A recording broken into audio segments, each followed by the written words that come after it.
Well, good afternoon, everyone. Today's a little unusual in the sense that we've got the same speaker for the Spotlight on Service as we've got for the general presentation. So it'll be a slightly different format where we introduce Amal and then we'll pretty much flow straight into the longer presentation. So that explains that. For those that don't know him, Amal is a special friend of the Adelaide Rotary Club. But to give you a little bit of a background to him, he describes himself as made in Sri Lanka but deployed in Australia. Born and raised, etc. in Sri Lanka, he spent basically 40 years in Australia and New Zealand and 38 of those years in Adelaide. And for that time, he's been in academic circles. He was at the University of Adelaide, lecturing and mentoring, etc., in international business and marketing. And he returned to Sri Lanka, Kandy particularly, that's his home city, a few years ago to attend to some family business and some family illness. And so he's in this retired state in Kandy, but returning to Adelaide each March, because he likes the Mad March things that happen here, the Wome Adelaide, etc., and gives us a chance to connect with him as well. About maybe 3-4 years ago now, Amal came to an Adelaide Rotary Club meeting, and it was Rob Thomas that sort of said to me, why don't you connect with Amal and see whether we can't do something together in terms of international service. And so I contacted Amal. We signed a memorandum of understanding with the Kandy Club, and we did a first water project in rural Sri Lanka with a small village entirely funded by our club to see how it would go. And this gave Amal the opportunity to see how the local businesses in his area would respond, how reliable they could be and how cost effective they could be, and gave us a chance to work out how the processes might work. And then last year we did a bigger project where we had a district grant as well, and that was successful. And this year, if you've read your bulletins, you'll see that we've completed our third project with and through Amal and the Kandy Club, which didn't just include a water filtration plant. It provided 2 water bores as well for this long, elongated village. So we're really building quite a good track record, and we're making a significant impact on the lives of the people in this area east of Kandy, where chronic kidney disease is an issue. Now, the spotlight on service today is actually going to be Amal speaking, because apart from going out to these villages and dealing with our project, he's in detailed and intimate relations with the leaders of these villages and the people of the villages, and other areas of need emerge. And so Amal's going to tell us a story about an area of need that we can do something about, and we're going to ask that the money that we collect today in the bowls on the table can go towards that particular area, that issue, and it's something extra that we can do as a club for these peoples in the area. So Amal, would you like to come up? And then while we do that, I've got some pictures on the PowerPoint, which I'll flip through, and the photographs come from about maybe a month ago, where Amal went to the village, and there were 2 opening ceremonies, one for the water bore at one end of the village with the filtration plant, and the other end of the village, they had a filtration plant, but Amal was able to have it refurbished, but we provided a water bore for that as well. So I'll flip through the pictures to give you a sort of a sense of the people that we're dealing with, and they're all very happy because of this, while Amal tells you about this particular opportunity we have. So thank you, Amal.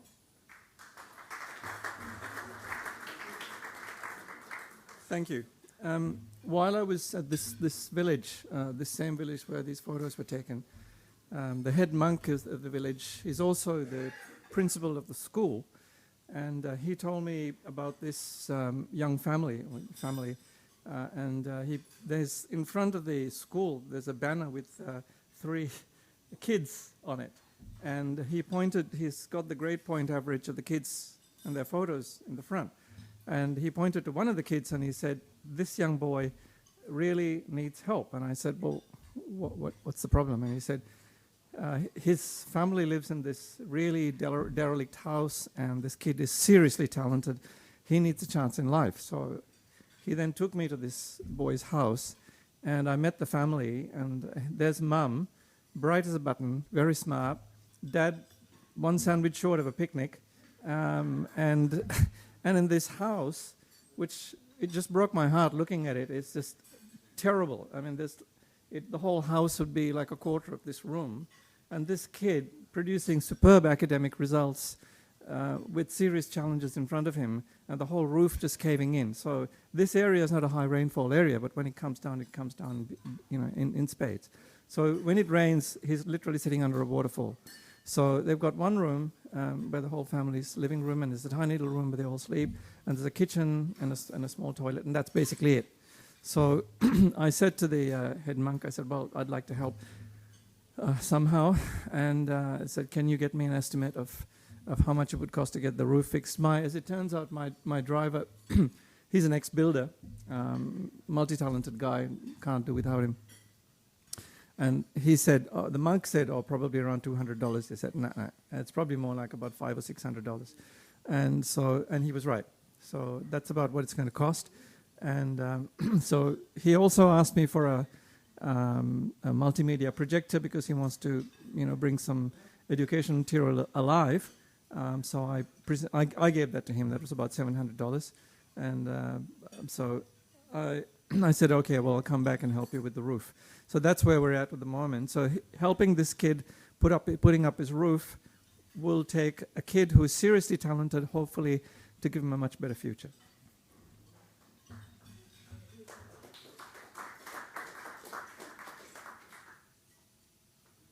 Thanks, Amal. So what we're aiming to do today is raise enough money to fix this roof, and we'll sort that out with Amal afterwards. And obviously, we get information back to the club.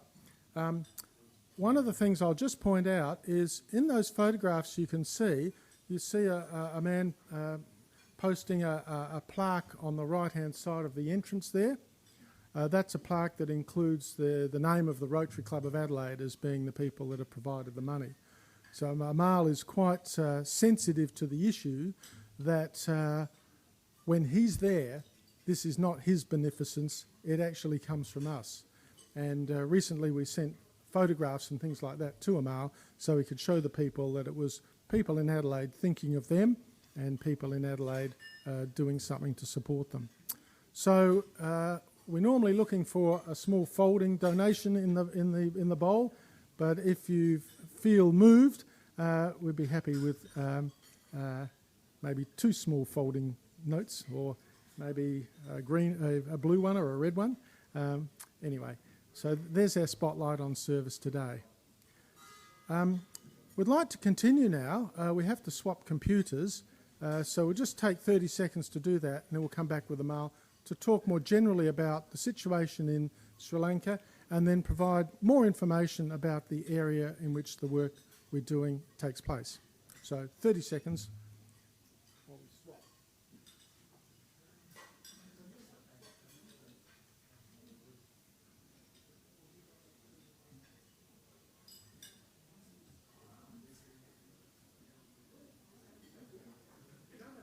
No, it's all done. And he had a pointer. What did I do with it? I had it. Oh. Probably don't need it. I can probably do it from here. Right. Yeah, okay. So you have to turn it on. You want to just check that it works? Yeah. Maybe it's got to be out there. No, it's fine. Okay. So, attention again, please. I'd like to introduce Amal again. There'll be a small competition at the end of the day to make sure to see who does the best job of pronouncing his surname, Karunaratna. And without further ado, Amal to talk about Sri Lanka generally and our projects. Thank you, Amal. What I'd like to do today is to say thank you for your generosity. So hence the title, A Gift of Water. So what I'm going to do very quickly, because I've been told I've got 15 minutes to get through this, is to show you and tell you where Sri Lanka is, for those of you who don't know. It's understandable that you don't know. It's a very small country. Who is it? In other words, how do you identify Sri Lanka? What makes Sri Lanka what it is? So a little bit about its history, its geography and its economy, just to give you an idea of where it's at the moment. What are the projects achieved? And I'm also going to finish up by making an unabashed invitation to you to come and visit. So that's where Sri Lanka is. You basically go straight up to Singapore, turn left, and it's right there. It's been a country that's been an entrepot. It's been 73% of the shipping goes past Sri Lanka's southern shores. So it's been happening for the last 3,000 years.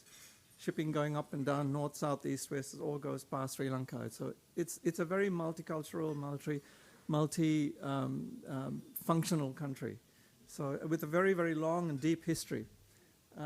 When you think of Sri Lanka, people who have ever heard of Sri Lanka, the things that you typically tend to hear about is tea, sometimes cricket, sometimes people travel there, and terrorism. That seems to be what we have become famous for in the last few years.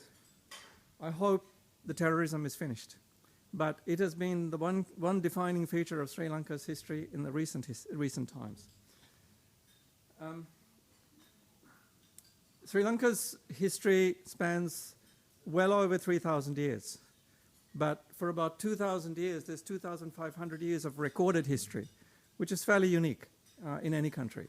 There are this 35,000 years old proto-history, Balangoda man, that was discovered in Sri Lanka. There's a lot of archaeological evidence of proto-history of places that have been set up for manufacturing Stone Age tools all the way through to copper, to metal.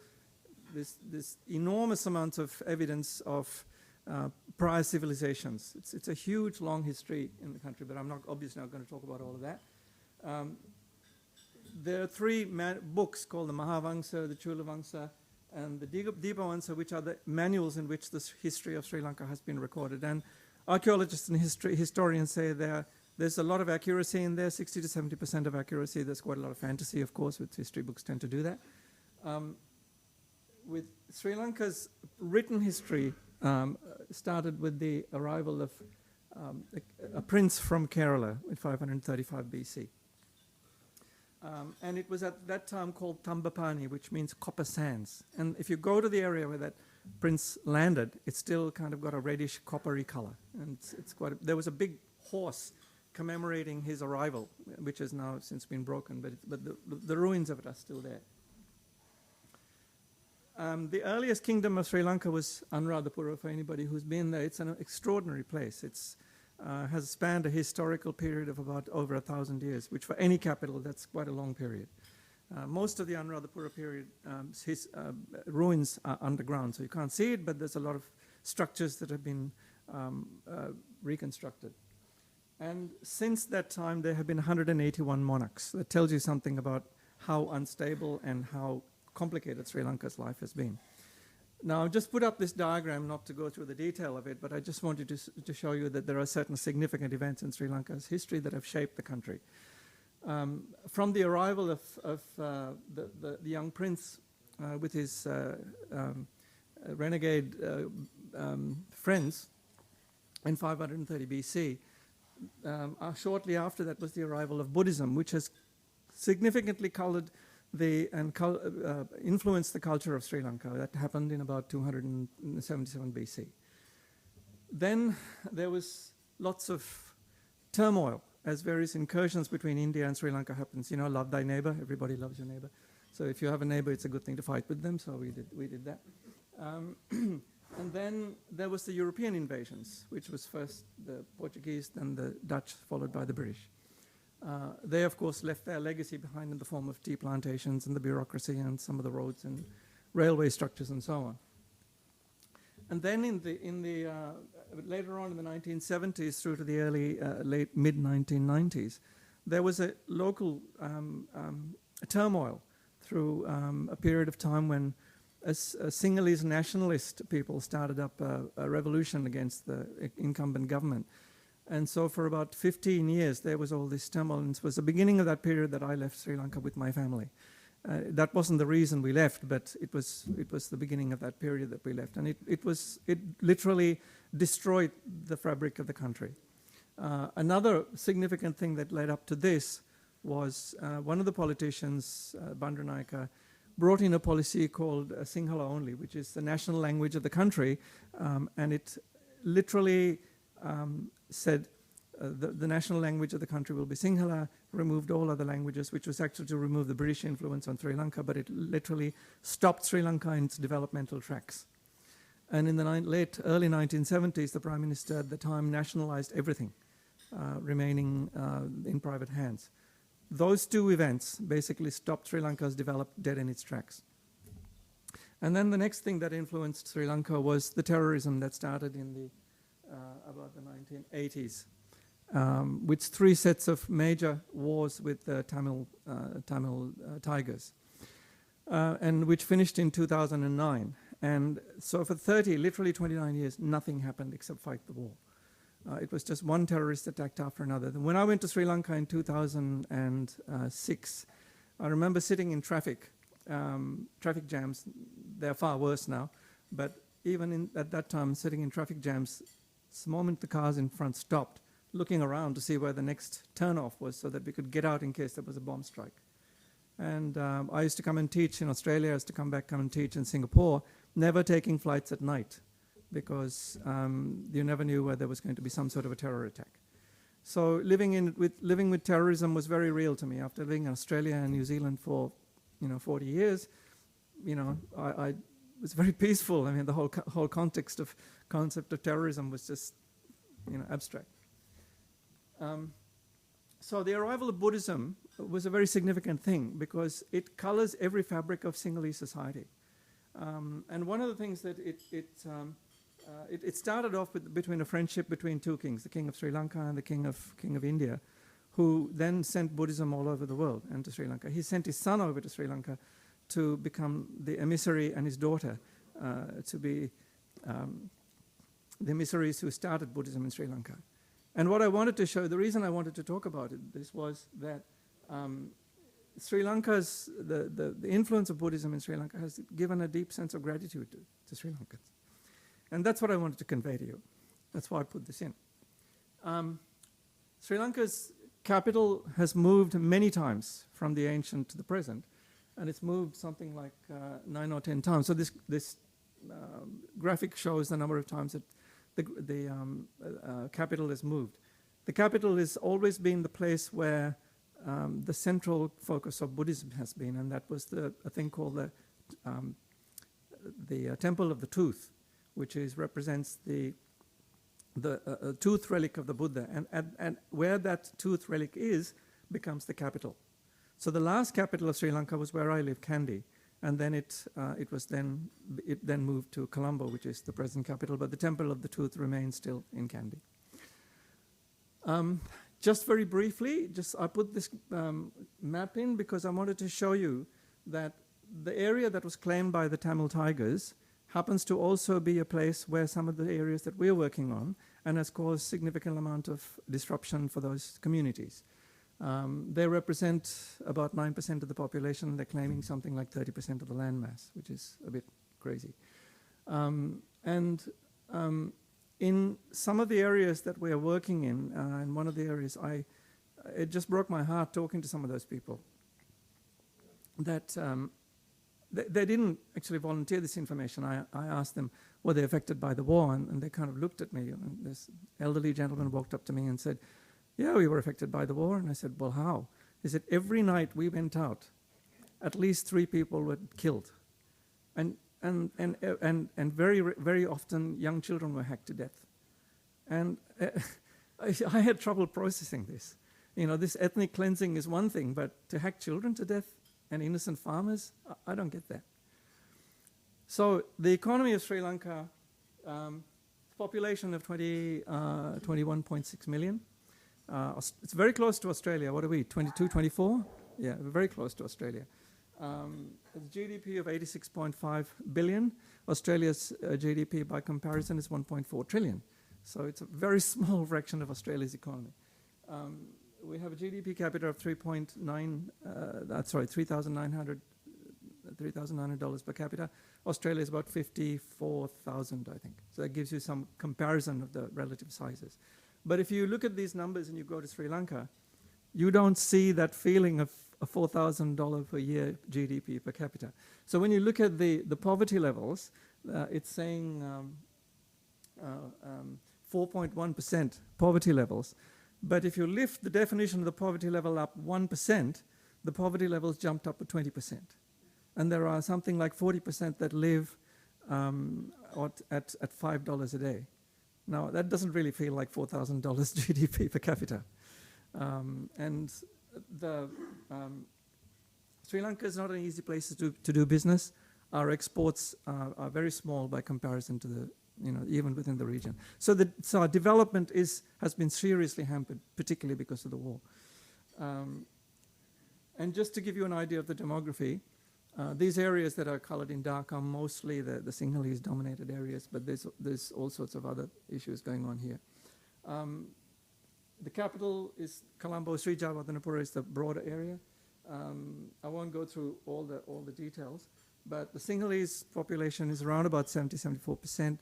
There are about 15% Tamils, 9% Moors, which is the Muslim part of the population. Buddhists, roughly about the same, 70%. Hindus, 12%, Muslims, 9%, and so on. So it's a fairly mixed society. And for 2,500 years, Sri Lankans have lived in a relative state of harmony. That is beginning to break down, which is really a bad thing. Now, this is one of the most important things we come to with respect to your contribution here, and that is the health impacts on hard water. And this hard water is partly part of one of the things that contribute to kidney disease, cancer, diabetes, growth retardation, and reproductive failure. And so when you look at the areas here, I don't know whether I can do this, but the areas that we're working on can you see the pointer? Yes. Yeah, those are the areas that we're currently working on. And you can see that area is also a very real hotspot when it comes to hard water, as well as, if you go to the next slide, kidney disease.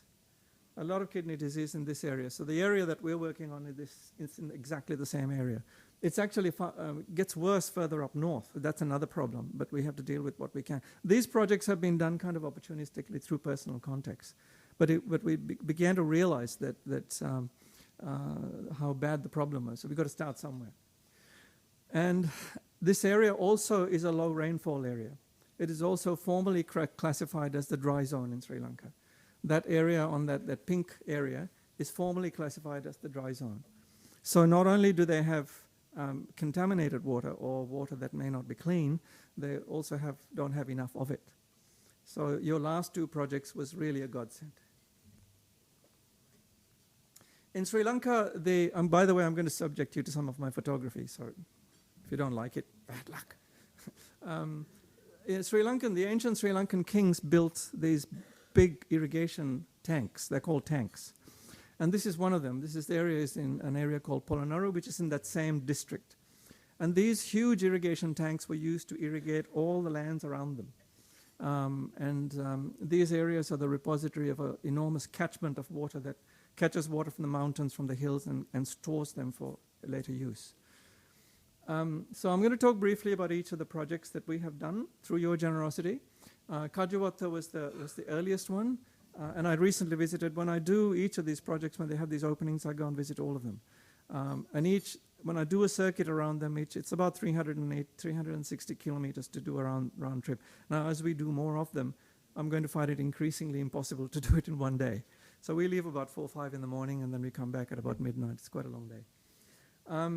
You'll see this was about I don't want to go into the technicalities if it's there or there, but it was a project which was about an RO plant that produces about 2,700 litres a day.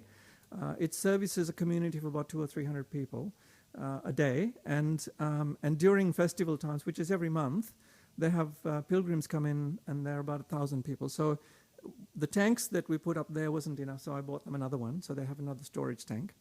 And you can see on the bottom photo some of the pilgrims as they come up. They come every day. There's people who come cook food, and they offer it to the monastics, and the village people come, and they all fill up their tanks, their bottles with clean water.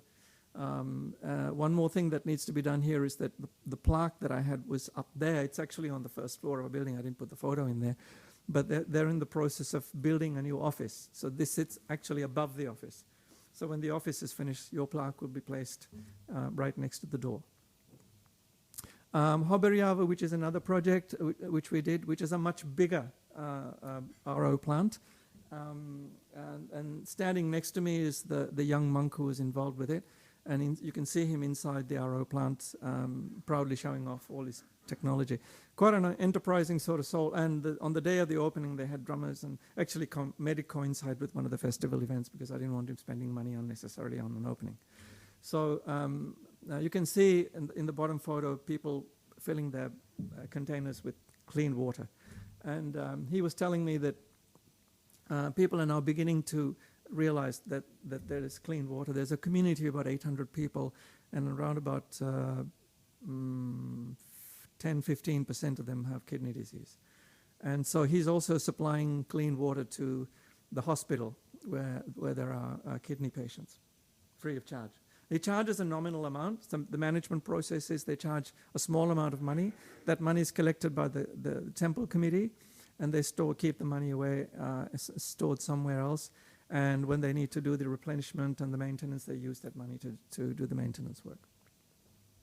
Mahawalputha is another one we've done, and that was the plant that Jeff was talking about, where they already had a plant, but for some political problem, they hadn't connected up to the RO plant. So your project allowed them to dig a bore well. It was 300 meters away from the main RO plant, and that's been connected to the plant, and now they have water. They're really happy. And the last one was the Dinunja school, which this was the place I was telling you about, where the kids were being hacked up during the ethnic cleansing process. This school is 80 students. There are about 8 teachers there. They had water connected up to a point. About 3 years ago, some idiot pulled the water supply, and they had a 500-liter tank which was supplied by a tanker, which would fill up from a local lake or something like that, and then fill up the tank, but the water wasn't clean. And kids being what they are, they'd open up the tank, fill up their water bottles, and run off, and all the water would go out.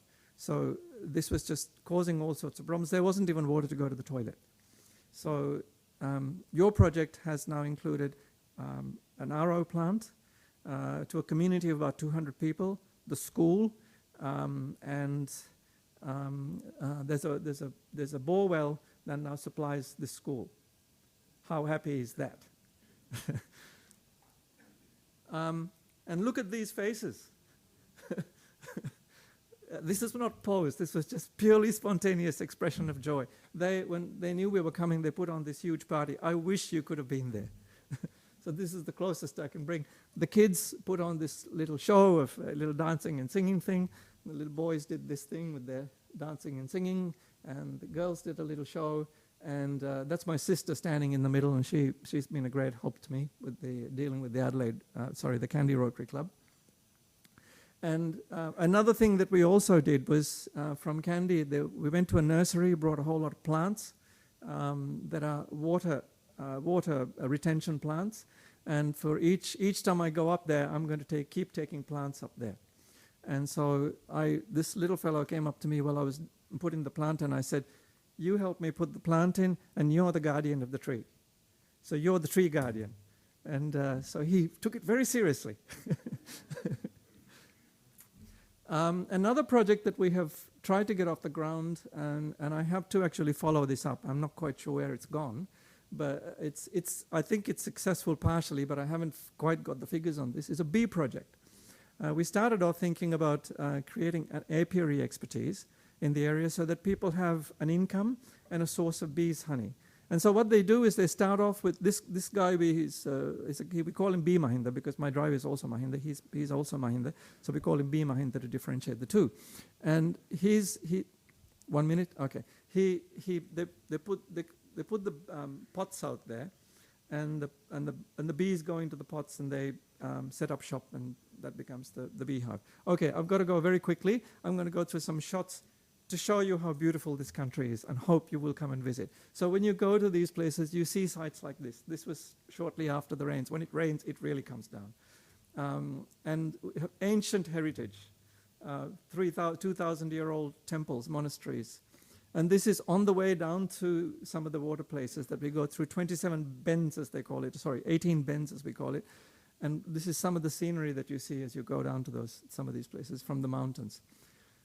Galvihare, which has got some of the most beautiful carvings of statues, this is about 1,000 years old. Buildings like this, old ancient temples like this, not sure how, nobody really knows how old this is, about roughly 2,000 years old. Coastlines like this. And Kandy is the temple of the tooth. We have an annual, what is called a pageant. It's called the Perahara, where there are hundreds of drummers, elephants, and so on. And this is Kandy. So if you come to Kandy during the Perahara time, you can witness a spectacle like this. So, and this is the Sripada, which is called the Sacred Foot. It's a mountain which casts its own shadow behind itself. I'll just go through the photos because just to show you what it's like without talking too much on it. And we also have fantastic wildlife. So, from the people of Sri Lanka, Hobariava, and so on, thank you. Thank you for all of it.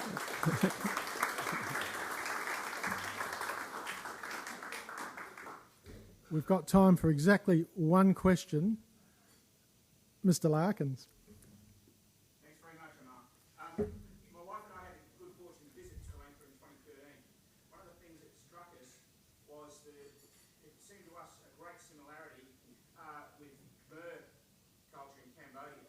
A lot of the religious sort of motifs and everything they look like they've been constructed by the same people almost. Can you comment on that? Well, the common link is Buddhism. But the Khmer people were also heavily influenced by the Indian culture and Indian architecture. So yes, there was definitely that thread running through. And each one of the countries that you see Buddhism has transplanted, it takes its indigenous flavor as well as the flavor of Buddhism. There's an interesting connection between the Khmer culture, which is a very interesting one, which is very famous for its walking Buddha statues. And that idea of the walking Buddha statue came from Sri Lanka. Now, it's a bit of a shame that we don't have time for more questions, but Amal, thank you very much for that tour de force on Sri Lanka and giving us a much better insight into what we've been able to do through you. And I must say, it's a privilege for us as a club, and particularly a privilege for me to be working with you. And it's been an absolute delight to have you here today. So thank you so much. Thank you. And on behalf of the club, we have a certificate of appreciation, and a donation has been made in your name to the Rotary Foundation. Thank you. Just one comment. One of the joys of being involved in this is the friends I've made here. All of these guys. Stay here for a second, Amal. I just want to say thank you from the whole club, and the international community service project like this cannot happen without somebody like you at the other end. For each $1,000 that is contributed to the Rotary Foundation, our club receives credit point that can be used to acknowledge an individual as a Polaris Fellow. There is actually not a thing called Polaris Fellowship, and it is not an award, it's simply a recognition. A club sets its own criteria for naming a Polaris Fellow, Usually this is done to recognize an outstanding commitment to the club or the community. It is in the spirit of this contest today that our club would like to recognize Amal and with them PHF Sapphire Pin.